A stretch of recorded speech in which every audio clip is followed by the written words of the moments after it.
د حجیت الحدیث په اعتقاد باندې مونږ مکلف یو ځکه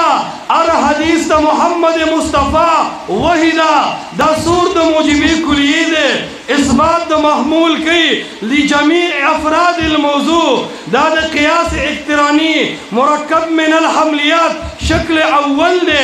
اور ضروب منتجہ کی شکل ثانی دے چا ہر حدیث دا پیغمبر علیہ السلام وحیدہ دا موجب کلیہ دا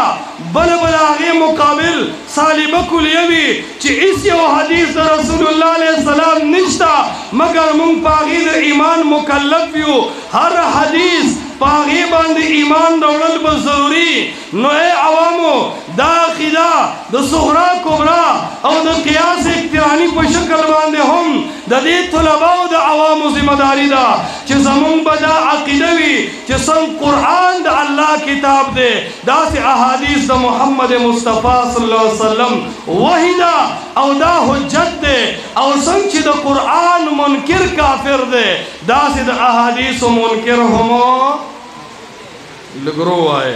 سنگ چی دا قرآن منکر کافر دے دا سی دا احادیث منکر ہمو دا احادیث منکر ہمو تا سمجھ رہے گا انشاءاللہ زد اخپل یو لفظ ذمہ دار میں انشاءاللہ دا حجیت حدیث پا مسئلہ باندے زمون سر کد تن جداشی انشاءاللہ دا مون اعزاز کرو